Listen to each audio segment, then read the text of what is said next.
Ang Top Rank ang promotion na kasalukuyang may hawak kay Naoya Inoue. Noong kanyang kapanahunan ay si Manny Pacquiao ang moneymaker ng promotion ni Bob Arum.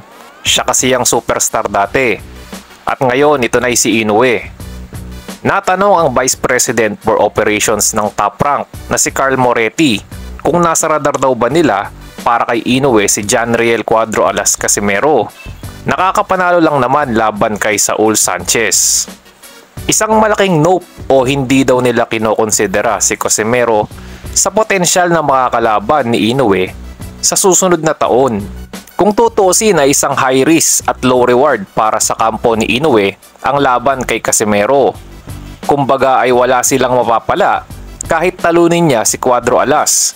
Ngunit mapanganib na kalaban kaya hanggat maaari ay kanila itong iiwasan.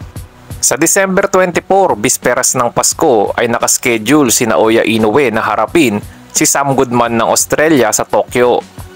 At ang plano nila sa susunod na taon ay isang superstar showdown laban naman sa isa pang Japanese superstar, pound for pound fighter na si Junto Nakatani.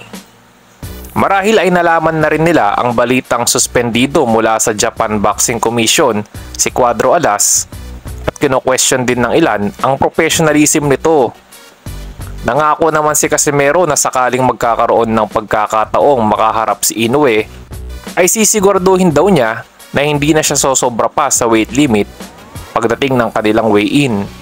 Nabigo naman si Prince Albert Pagara sa kanyang pagbabalik sa ibabaw ng lona matapos magkaroon ng shoulder injury at hindi na muling makatuloy pa sa kanyang 10-rounder exhibition fight kontra kay Albert Batirgazib.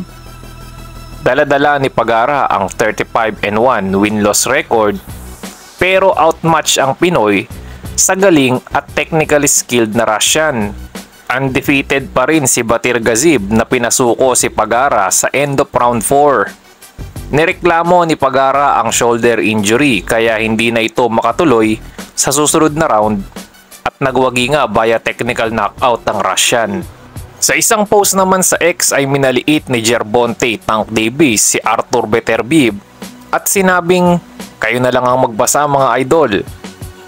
Nag-ugat ang lahat dahil minaliit ng coach ni Beterbiev na si John Scali si Tank nang mabanggit nito na kung sakaling magretiro ngayon ay hindi raw pang Hall of Fame ang achievement ni Tank Davis.